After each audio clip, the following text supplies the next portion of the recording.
Допълнителен клип. Какво да искаме от нашите народни представители в местните управления или в народното? Пратете писма и поискайте за съвест и за морална промяна в обществото следва тези работи, които вече са казани, и допълнителни морални идеи. Забрана строене на повече небостъргачи и високи сгради, които са повече от 21 етажа. Тези небостъргачи са против земетръсните правила и могат и земетръсните безопасности. Те са против земетръсностите лимити. Трябва да се сложи стоп на строенето на високи небостъргачи, които са против природата общо взето. Нашата родина няма място за такива небостъргачи и високи сгради, нито пък за повече магистрали. Да се поиска и около Черното море и плажовете да се забрани строене на високи хотели и небостъргачи, които са против всякакви екологични стандарти и правила.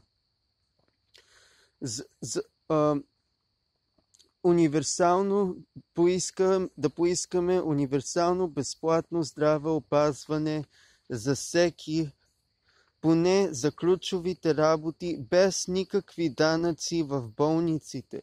Всички болници и клиники и всички болници, заведения да предлагат базово универсално здравеопазване за всичко, освен за болекари, включено във формата на справедливост, както е във всички цивилизовани народи, и даже и по-бедни страни от нашата родина предлагат тази практика. В определени страни в Южна Америка предлагат, които са 100 пъти по-бедни от нашата родина и 100 пъти с по-малко пари, 100 пъти по-страдателни, предлагат пък те безплатно универсално здравеопазване на народът си с малкото пари, дето имаме.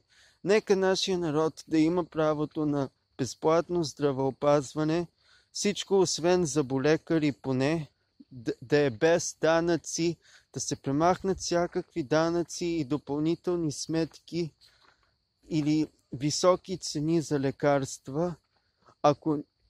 И също да допълна болниците да предлагат и билкови лечения, билкови експерти и билкови решения за всички ситуации. Да се предлагат билките и с обикновената медицина, където е твърде скъпо да се гарантира безплатна обикновена медицина, поне билките безплатно да се гарантират и поне всякаква билкова медицина да може да се расте у нас и безплатно да се гарантира част от тази продукция към болниците. Всички лекарства също така да поискаме от депутатите да произвеждаме лекарства в нашата родина, така че да гарантираме тяхната безопасност. Тези големи фармацевтични корпорации са твърде алчни. Да поискаме стоп на алчността на всички фармацевтични корпорации, които се опитват да наложат суми хиляди пъти или по-скоро 60-100 пъти по-високи от това, което струва да се произвежда самите лекарства. Лекарствата би трябвало да са много по-евтини, ако се направи сметката.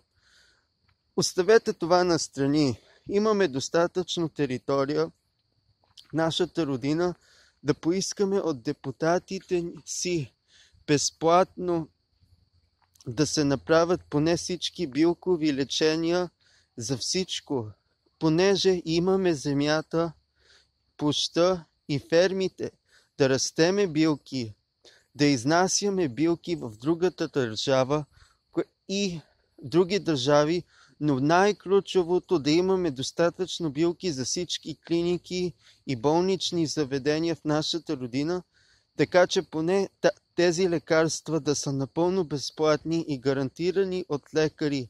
И това всичко ще излезе по-евтино на държавата, от това народа да е болен, от това народа да има болни кокали, от това народа да е психически слаб, от това народа да има криви зъби, от това народа да страда с лошо здраве, което може да е напълно превентирано и да се прегледне най-вече превентивната медицина, която може да превентира лошо здраве и да превентира лоши навици. Лошото здраве може да се реши с безплатни лекарства и билки, които да са произведени в нашата родина натурално и естествено, и това ще гарантира един по-здрав народ. И това е истинското праведно нещо, което би трябвало да правим.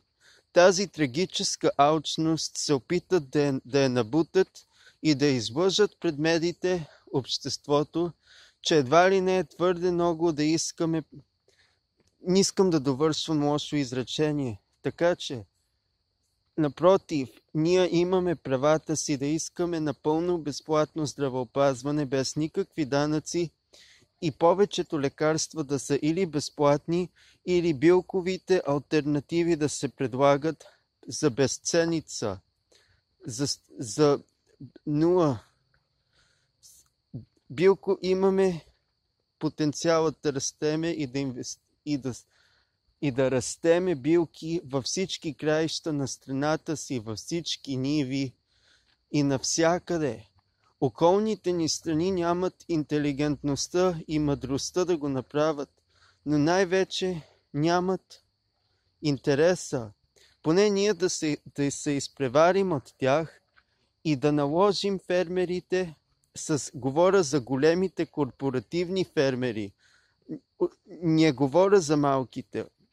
Да кажем на големите фермери, че е нужно част от полетата си да растат билки и тези билки да им се плати от държавата, да гарантират в болниците като алтернатива за хора, които нямат пари за лекарства и лекари.